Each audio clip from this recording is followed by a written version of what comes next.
댓글, 좋아요, 구독 주시면 성운이 만극하옵니다. 끝까지 들어주시면 더 행복합니다. 가을 오후에 햇살이 비스듬히 내려앉은 시장 골목, 유강우는 예정에 없던 발걸음을 옮기고 있었습니다. 건설 재개발 현장을 둘러본 뒤 차로 돌아가야 할 시간이었지만 무언가 마음을 끄는 것이 있었죠. 아마도 오랜만에 느끼는 고즈넉한 정적 때문일 겁니다.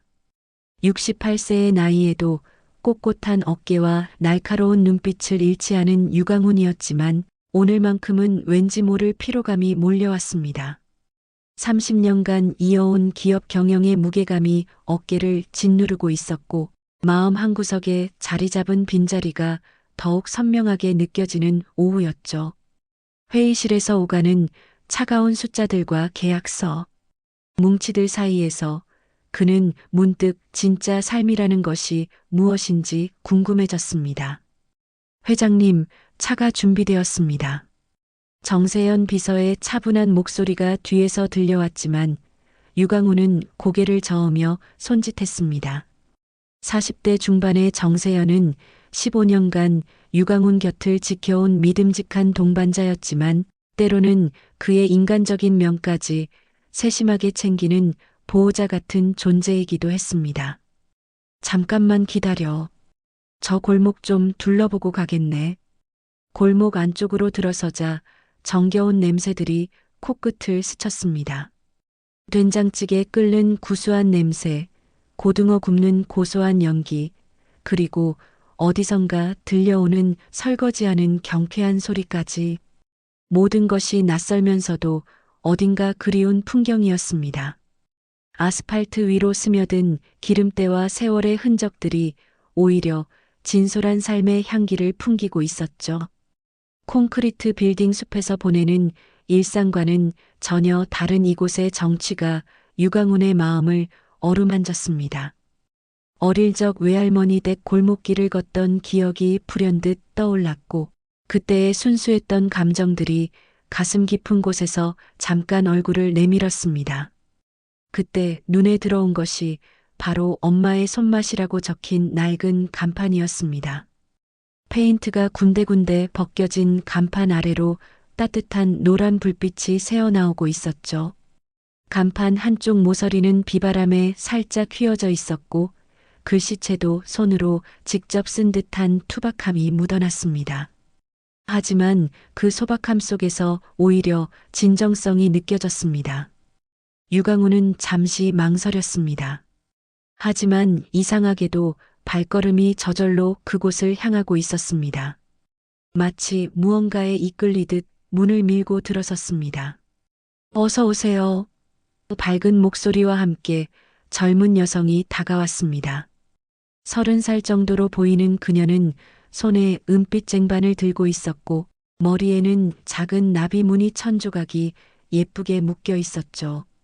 이다연이었습니다. 그녀의 얼굴에는 진심 어린 미소가 번져 있었고 눈가에는 고생의 흔적보다는 따뜻한 온기가 머물러 있었습니다. 혼자 오셨나요? 이쪽 자리로 안내해 드릴게요. 다연이 안내하는 자리에 앉으며 유강우는 이상한 기분에 사로잡혔습니다. 분명 처음 보는 얼굴인데 왜 이렇게 익숙한 느낌이 드는 걸까요?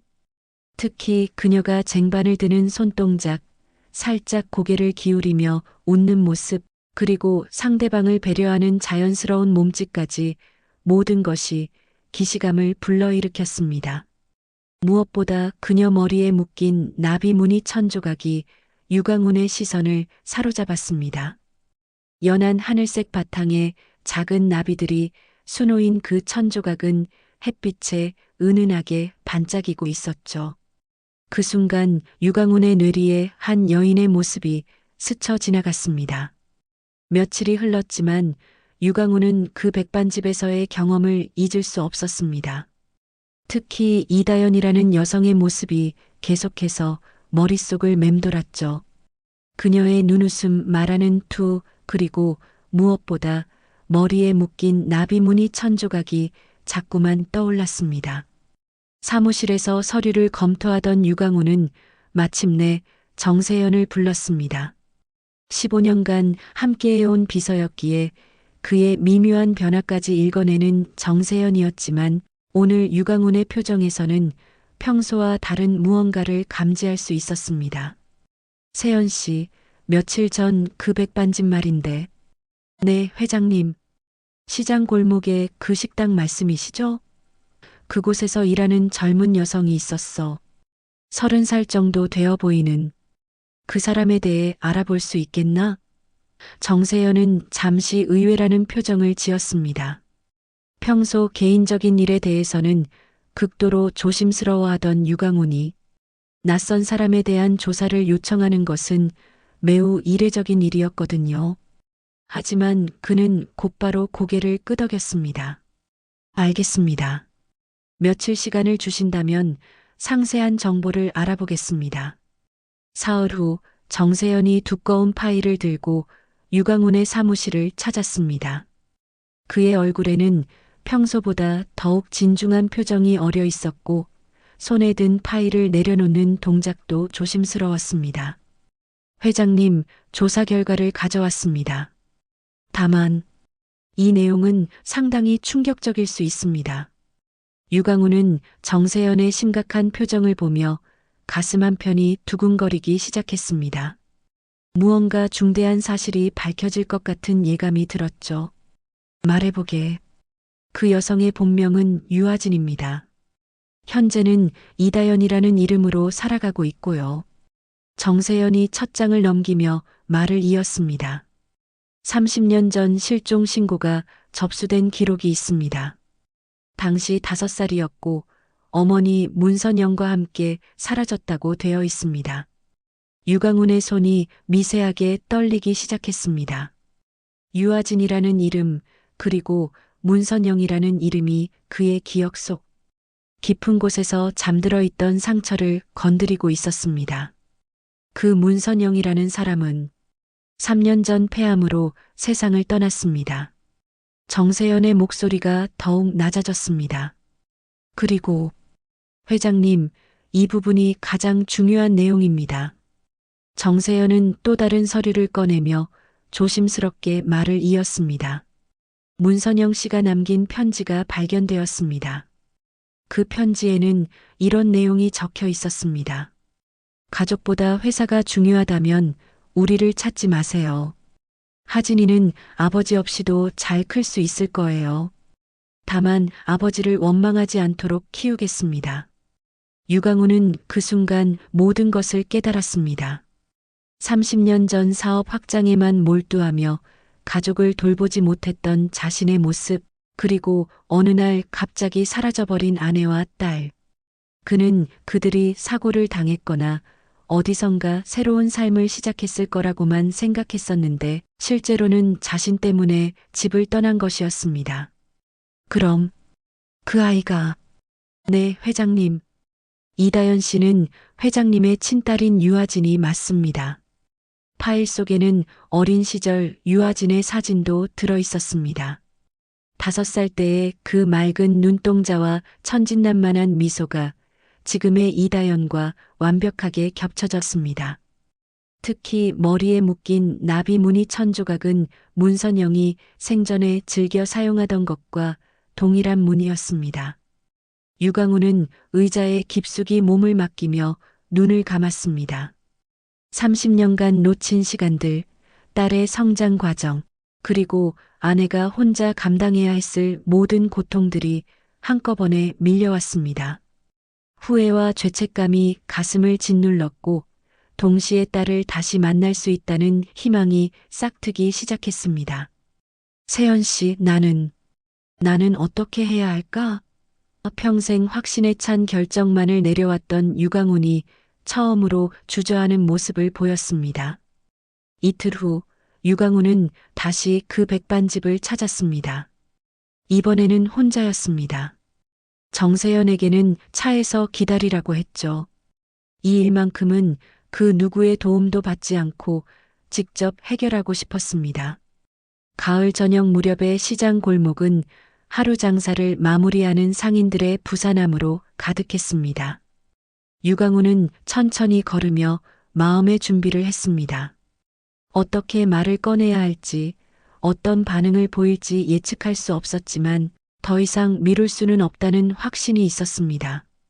엄마의 손막 간판이 다시 보였습니다. 며칠 전과 똑같은 따뜻한 불빛이 새어나오고 있었고 안에서는 설거지하는 소리가 들려왔습니다. 유강훈은 잠시 문 앞에서 망설였습니다. 30년간 찾지 못했던 딸과의 재회, 그것도 이런 상황에서 말입니다. 문을 밀고 들어서자 이다연이 테이블을 정리하고 있었습니다. 오늘은 머리에 같은 나비 무늬 천조각을 묶고 있었고 앞치마에는 하루 종일 일한 흔적들이 묻어 있었습니다. 그녀는 유강훈을 보자 반가운 듯 미소를 지었습니다. 아, 지난번에 오셨던 분이시네요. 어서 오세요. 오늘도 백반 드실 건가요? 그렇습니다만 그 전에 할 말이 있어서 왔습니다. 유강훈의 진중한 표정을 본 이다연은 고개를 갸웃했습니다. 손님이 이렇게 심각한 얼굴로 찾아온 것은 처음이었거든요. 무슨 말씀이신지요? 혹시 음식에 문제가 있었나요? 아닙니다. 그게 아니라 유강훈은 깊게 숨을 들이쉬었습니다. 다연 씨 아니, 하진아. 그 순간 이다연의 얼굴에서 미소가 사라졌습니다. 하진이라는 이름을 부르는 사람은 이 세상에 단 한 명밖에 없었기 때문입니다. 돌아가신 어머니 문선영뿐이었죠. 지금 뭐라고 하셨나요? 나는 유강훈입니다. 너의 아버지야. 이다연은 그 자리에서 얼어붙었습니다. 손에 들고 있던 행주가 바닥에 떨어졌지만 죽지도 못했습니다. 30년간 한 번도 만나지 못했던 아버지가 그것도 이런 식으로 나타난 것입니다. 거짓말이에요. 이다연의 목소리가 떨리기 시작했습니다. 어머니는 아버지가 우리를 버렸다고 하셨어요. 회사가 더 중요해서 가족은 필요 없다고 하셨다고. 하진아, 그건 오해야. 나는 하진이 아니에요. 이다연이 소리쳤습니다. 저는 이다연이에요. 어머니가 지어주신 이름이고 저는 그 이름으로 평생 살았어요. 하진이라는 이름은, 그 이름은 이미 죽었어요. 유강훈은 딸의 격렬한 반응에 가슴이 무너지는 것을 느꼈습니다. 그녀의 눈에서는 눈물이 흘러내리고 있었고 온몸이 분노와 슬픔으로 떨리고 있었습니다. 어머니는 평생 혼자 저를 키우셨어요. 밤마다 우시면서도 저에게는 웃는 얼굴만 보여주셨고 아프실 때도 참으셨어요. 그러면서도 한 번도 아버지를 원망하는 말씀은 안 하셨거든요. 이다연의 목소리가 점점 높아졌습니다. 그런데 지금 와서 왜 나타나시는 거예요? 어머니도 돌아가시고 저 혼자 남았을 때 와서 뭘 하시겠다는 거죠? 하진. 아니, 다연아. 나는 너희를 찾으려고 했어. 정말이야. 하지만 너희 어머니가. 그만하세요. 이다연이 두 손으로 귀를 막았습니다. 듣고 싶지 않아요. 이제 와서 변명하지 마세요. 어머니는 아버지를 기다리다가 지치셨어요. 그리고 혼자서 모든 걸 감당하시다가 돌아가셨어요. 유강훈은 말을 잇지 못했습니다. 딸의 원망 어린 말들이 모두 사실이었기 때문입니다. 그는 정말로 일에만 매달려 가족을 소홀히 했고 그들이 떠났을 때도 제대로 찾지 못했습니다. 나가주세요. 이다연이 조용히 말했습니다. 제발, 나가주세요. 딸에게 외면당한 유강훈은 백반집을 나서며 깊은 자책감에 빠졌습니다. 정세연이 기다리고 있는 차로 돌아가는 발걸음이 무겁기만 했습니다. 30년간 쌓아 올린 성공과 부, 그 모든 것이 한순간에 무의미하게 느껴졌습니다. 회장님, 어떻게 되셨습니까? 정세연의 조심스러운 질문에 유강훈은 고개를 저었습니다. 무엇부터 설명해야 할지, 어떤 말로 표현해야 할지 모르겠었습니다. 다만 한 가지 확실한 것은 이대로 포기할 수는 없다는 것이었습니다. 세연 씨, 나는 곁을 떠나지 않겠네. 멀리서라도 지켜보겠어. 그날부터 유강훈의 일상이 바뀌었습니다. 회사 업무를 마친 후에는 시장 근처를 서성거리며 이다연의 모습을 멀리서 지켜보았습니다. 그녀가 무거운 쌀포대를 옮기는 모습, 손님들에게 밝게 웃으며 서빙하는 모습, 그리고 하루 일과를 마치고 지친 얼굴로 간판을 끄는 모습까지 모든 것이 그의 마음을 아프게 했습니다. 어느 날 저녁 유강훈은 시장에서 오랫동안 장사를 해온 김복자 할머니를 만났습니다. 70대 중반의 김복자는 이 시장의 터줏대감 같은 존재였고 문선영과는 오랜 친구 사이였습니다. 할머니, 혹시 문선영 씨에 대해 아시는 게 있으시다면? 김복자 할머니는 유강훈을 위아래로 훑어보더니 예리한 눈빛을 보냈습니다. 당신이 그 사람이군요. 선영이가 평생 기다렸던 그 사람 말입니다. 네, 기다렸다고요? 선영이는 당신을 미워하지 않았어요. 그저 하진이가 상처받지 않도록 아버지를 잊게 하려고 했을 뿐이지요. 할머니의 목소리에는 깊은 애잔함이 묻어났습니다. 매년 당신 생일만 되면 하진이와 함께 도시락을 싸서 어디론가 나가곤 했거든요. 유강훈은 깜짝 놀랐습니다. 자신의 생일을 기억하고 있었다는 것도 도시락을 싸서 나갔다는 것도 전혀 예상하지 못한 일이었습니다. 그 도시락에는 항상 같은 반찬이 들어 있었어요. 계란말이, 고등어 조림, 된장국. 선영이가 말하길 당신이 가장 좋아하던 음식이라고 하더군요. 그 순간 유강훈은 며칠 전 백반집에서 이다연이 추천했던 메뉴가 바로 그것이었다는 사실을 깨달았습니다. 우연이 아니었던 것입니다. 어머니에게서 들은 아버지의 취향을 기억하고 있었던 것이죠. 선영이는 당신을 원망하지 않았어요. 다만 하진이만큼은 아버지 때문에 상처받지 않게 하고 싶어 했을 뿐입니다. 김복자 할머니가 계속 말했습니다.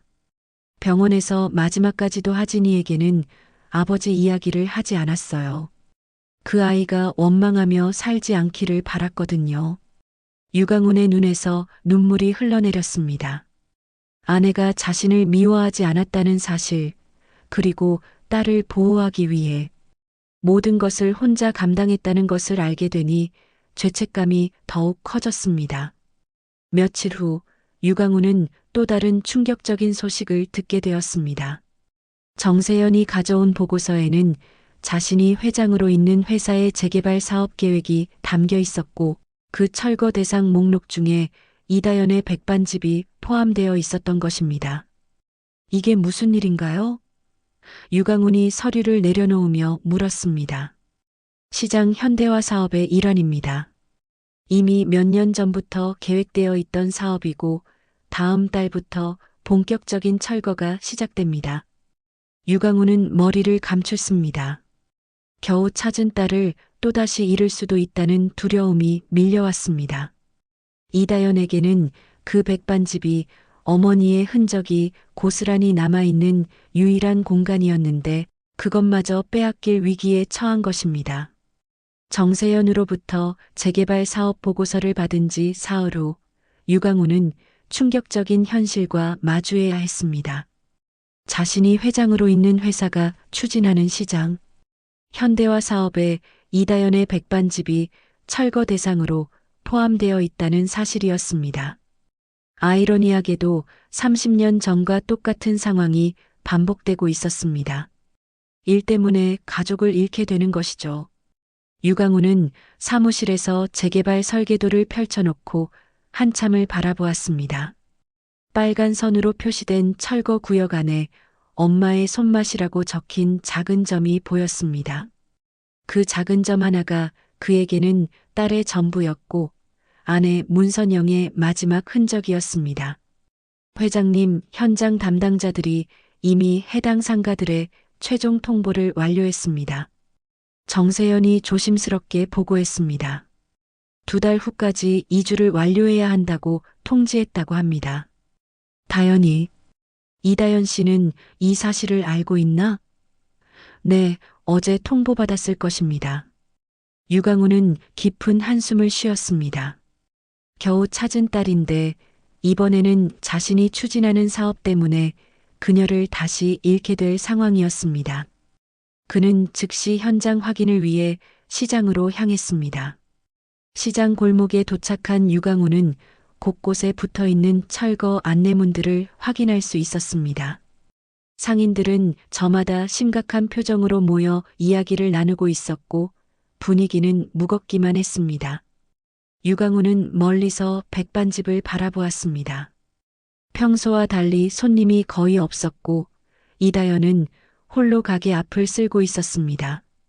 김복자 할머니를 만난 유강우는 상황에 대해 더 자세히 들을 수 있었습니다. 다연이가 어제부터 많이 힘들어하고 있어요. 할머니가 걱정스러운 표정으로 말했습니다. 이 가게가 선영이와의 마지막 연결고리인데 그것마저 잃게 되니까 어떻게 해야 할지 모르겠다고 하더라고요. 할머니, 다연이가 뭐라고 했습니까? 어디로 가야 할지 모르겠다고 했어요. 여기에는 어머니의 모든 것이 남아있다면서 끝까지 버티겠다고 하더군요. 김복자 할머니의 목소리에는 깊은 안타까움이 묻어났습니다. 그런데 보상금으론 다른 곳에서 다시 시작하기도 어렵다고 해요. 유강우는 가슴이 무너지는 것을 느꼈습니다. 이다연에게 그 백반집은 단순한 생계수단이 아니라 어머니와의 추억이 고스란히 담긴 성역이었습니다. 문선영이 20살 때부터 시작해서 평생을 바친 터전이었고 이다연이 어릴 때부터 자란 유일한 보금자리였습니다. 그날 저녁 유강우는 멀리서 이다연이 가게 문을 닫는 모습을 지켜보았습니다. 평소보다 훨씬 늦은 시간까지 홀로 앉아있던 그녀는 어머니의 사진이 걸린 벽을 바라보며 무언가 깊은 생각에 잠겨 있었습니다.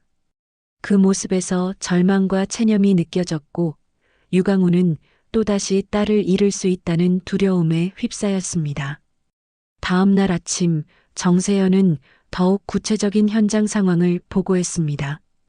이다연 씨가 철거 담당 공무원들에게 유예를 요청했다고 합니다. 하지만 이미 확정된 사업이라 어렵다는 답변을 받았다고 하더군요. 그래서 어떻게 하겠다고 했나? 끝까지 버티겠다고 했답니다. 강제 철거를 한다면 그때까지 가게를 지키겠다고요. 유강우는 주먹을 꽉 쥐었습니다.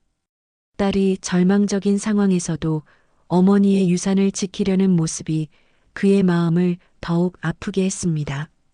동시에 자신이 이 모든 상황의 가해자라는 사실이 죄책감을 더욱 깊게 만들었습니다. 그는 이제 선택의 기로에 서 있었습니다. 수백억 원 규모의 재개발 사업을 포기할 것인가, 아니면 딸의 마지막 안식처를 빼앗을 것인가.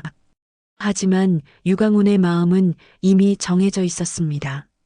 백반집이 철거 위기에 처했다는 소식을 들은 유강훈은 밤잠을 이루지 못했습니다. 사무실에서 하루 종일 재개발 사업 서류들을 들여다보며 해결책을 찾으려 했지만 법적 절차는 이미 완료된 상태였고 공사 일정도 확정되어 있었습니다. 무엇보다 이사회와 투자자들을 설득하기에는 시간이 너무 부족했습니다. 며칠 후 유강훈은 다시 시장을 찾았습니다. 이번에는 이다연과 직접 대화할 용기를 내기로 했습니다. 그녀가 자신을 아버지로 인정하지 않더라도 적어도 진심만큼은 전하고 싶었습니다. 백반집 앞에 도착했을 때 이다연은 가게 앞 평상에 앉아 어머니의 낡은 사진을 바라보고 있었습니다. 그 사진 속 문선영은 젊은 시절의 밝은 미소를 지으며 갓 태어난 아기를 안고 있었습니다. 바로 이다연이었죠. 다연 씨. 유강훈이 조심스럽게 다가가며 말을 걸었습니다. 이다연은 고개를 들어 유강훈을 바라보았습니다. 며칠 전의 분노는 사라지고 대신 깊은 체념이 그녀의 눈에 어려 있었습니다. 또 오셨네요. 이번에는 뭐 때문에 오신 건가요? 철거 이야기를 들었어. 정말 미안해. 미안하다고요? 이다연이 쓴웃음을 지었습니다. 당신 같은 분이 우리 같은 인생을 이해할 수 있을 것 같지는 않은데요. 어머니는 밤마다 우셨어요. 목소리도 없이요. 그러고도 아침이면 웃으며 일어나서 저를 위해 아침을 차려주셨죠. 유강우는 말없이 고개를 숙였습니다. 딸의 말 한마디 한마디가 그의 가슴을 찔렀지만 반박할 수 없었습니다. 모든 것이 사실이었기 때문입니다. 어머니가 이 가게를 시작하실 때 저는 5살이었어요. 이다연이 계속 말했습니다. 처음에는 정말 힘드셨대요. 손님도 별로 없었고 하루 종일 일해도 겨우 하루치 생활비만 벌 수 있었다고 하셨거든요.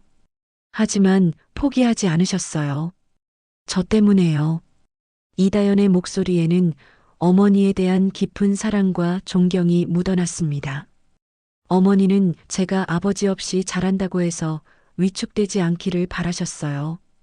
그래서 항상 당당하게 살라고 하셨고 누구에게도 기대지 말고 스스로 설 수 있는 사람이 되라고 하셨죠.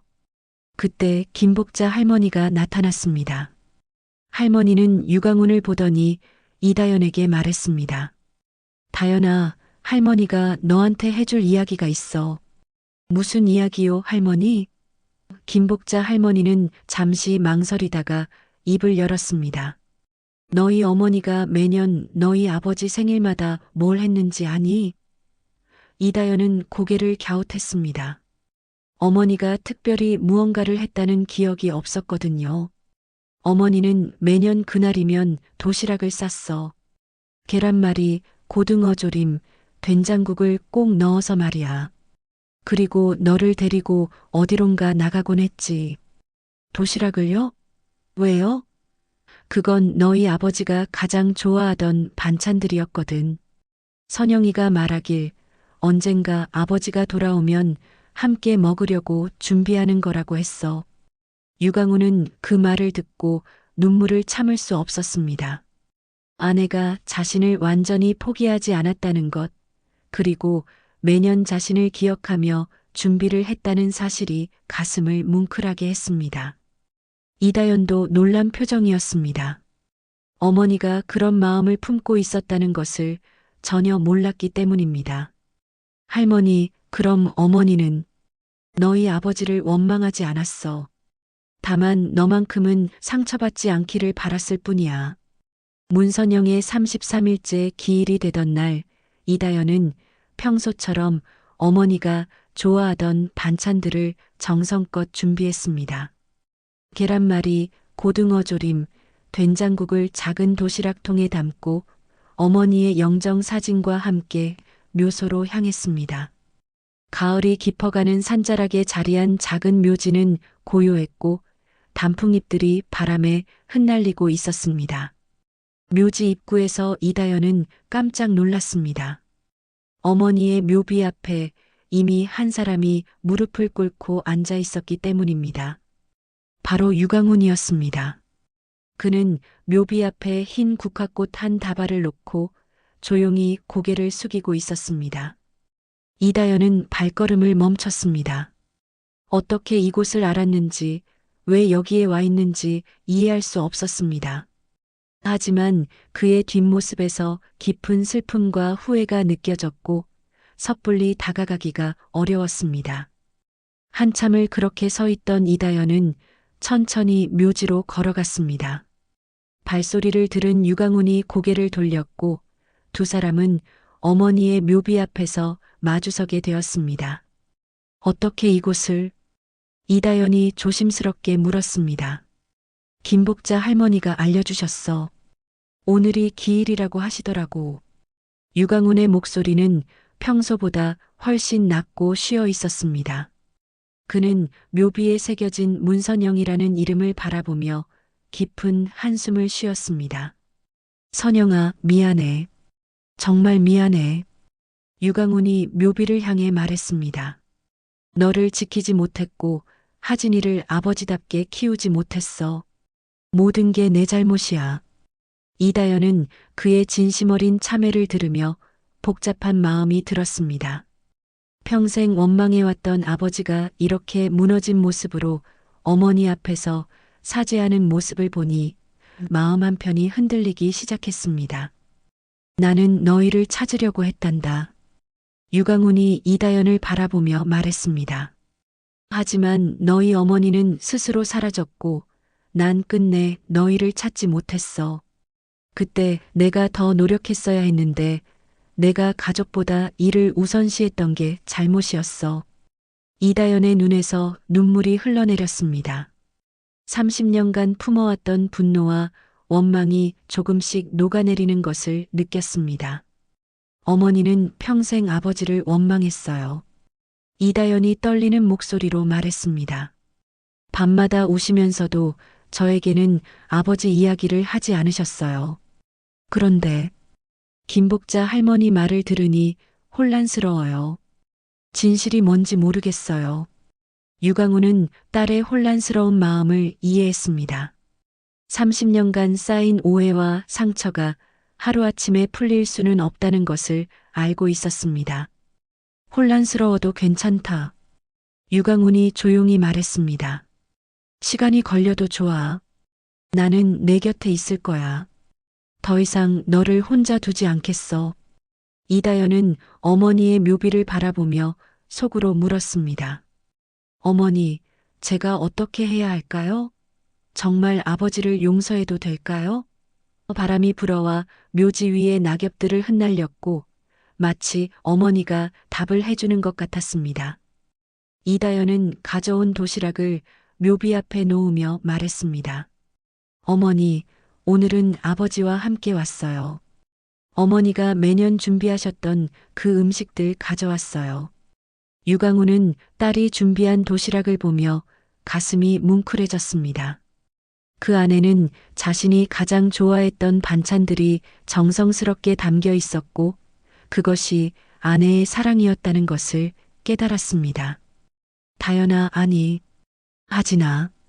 유강훈이 조심스럽게 딸의 이름을 불렀습니다. 나는 이제라도 너의 아버지가 되고 싶어. 늦었지만 남은 시간 동안 너를 보호하고 싶어. 이다연은 더 이상 울음을 참을 수 없었습니다. 30년간 닫아두었던 마음의 문이 조금씩 열리기 시작했습니다. 묘지에서의 만남 이후 일주일이 지났습니다. 유강훈은 그동안 회사의 모든 역량을 동원해 재개발 사업의 대안을 모색했습니다. 이사회를 설득하고 설계를 변경하며 새로운 계획을 수립하는 일은 쉽지 않았지만 딸을 위해서라면 무엇이든 할 수 있었습니다. 어느 가을 오후 유강훈은 이다연에게 연락을 취했습니다. 처음으로 자신의 정체를 밝힌 후 정식으로 만나자고 제안한 것이었습니다.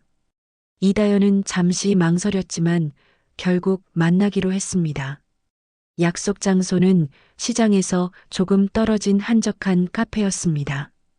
유강훈은 이미 도착해 기다리고 있었고 이다연이 들어서자 조심스럽게 일어나 인사했습니다. 와줘서 고마워, 다연아. 아직 그렇게 부르는 게 어색해요. 이다연이 솔직하게 말했습니다. 하지만 들어볼게요. 무슨 이야기인지. 유강훈은 가방에서 두꺼운 파일을 꺼내 테이블 위에 놓았습니다. 그 안에는 새로운 재개발 계획서가 들어 있었습니다. 다연아, 이것 좀 봐줄래? 이다연이 파일을 열어보자 놀라운 내용이 펼쳐졌습니다. 기존 철거 예정이었던 시장 구역이 문선영 전통시장이라는 이름으로 보존 재개발되는 계획이었습니다. 특히 백반집이 있던 자리는 전통 음식 문화관의 중심 공간으로 지정되어 있었습니다. 이게 무슨 의미인가요? 너와 너희 어머니를 기리는 공간을 만들고 싶어. 유강훈이 설명했습니다. 기존 건물들을 헐지 않고 리모델링해서 전통시장의 정취를 살리면서도 현대적인 편의시설을 갖춘 복합문화 공간으로 만들 계획이야. 이다연은 설계도를 자세히 살펴보았습니다. 백반집은 그대로 보존되면서도 더 넓고 쾌적한 공간으로 확장될 예정이었고, 주변에는 어머니 문선영의 일생을 기리는 작은 전시 공간도 마련되어 있었습니다. 왜 이런 일을 하시는 거예요? 이다연이 의문을 표했습니다. 이렇게 계획을 바꾸면 회사 입장에서는 손해일 텐데요. 너는 내 딸이니까. 유강훈이 단순하고도 확고하게 대답했습니다. 이제라도 함께하고 싶어. 너희 어머니가 평생 지켜온 것들을 나도 지키고 싶고. 이다연의 마음이 크게 흔들렸습니다. 평생 원망해왔던 아버지가 자신을 위해 이런 거대한 변화를 만들어내고 있다는 사실이 믿기지 않았습니다. 하지만 전 아직 이다연이 말을 망설였습니다. 괜찮아. 천천히 생각해봐. 유강훈이 이해한다는 표정으로 말했습니다. 다만 한 가지만 부탁하고 싶어. 다음 주 일요일에 나와 함께 식사 한번 해줄 수 있을까? 내가 만든 음식을 정말 먹어보고 싶어. 한 주 후, 이다연은 새롭게 단장된 백반집에서 유강훈을 맞이했습니다. 리모델링이 시작되기 전 마지막으로 이 공간에서 함께 식사를 하자는 유강훈의 제안을 받아들인 것이었습니다. 이다연은 어머니가 남긴 레시피 노트를 꺼내어 정성껏 백반을 준비했습니다. 계란말이는 어머니가 가르쳐준 대로 설탕을 조금 넣어 달콤하게 만들었고, 고등어 조림은 간장과 미림의 비율을 정확히 맞춰 윤기가 자르르 흐르도록 졸였습니다. 된장국에는 시래기와 두부를 넣어 구수한 맛을 냈습니다. 유강훈이 젓가락을 들어 첫 번째 계란말이를 입에 넣는 순간 그의 눈에서 눈물이 흘러내렸습니다. 30년 전 아내가 만들어주던 그 맛이 고스란히 되살아났기 때문입니다. 정말 똑같은 맛이야. 유강훈이 떨리는 목소리로 말했습니다. 이다연도 울음을 참을 수 없었습니다. 어머니가 평생 간직해온 사랑이 이 음식을 통해 아버지에게 전해지고 있다는 것을 느꼈기 때문입니다. 두 사람은 마주 앉아 조용히 식사를 나누었습니다. 오랜 침묵 끝에 이다연이 입을 열었습니다. 아버지. 처음으로 그를 아버지라고 불렀습니다. 저 정말 어머니 딸이 맞나요? 그럼. 너는 내가 가장 사랑하는 딸이야. 그날 저녁 백반 위에서 부녀는 잃어버린 30년의 시간을 조금씩 채워가기 시작했습니다. 어머니 문선영이 남긴 사랑의 레시피가 마침내 가족을 다시 하나로 만들어낸 것입니다.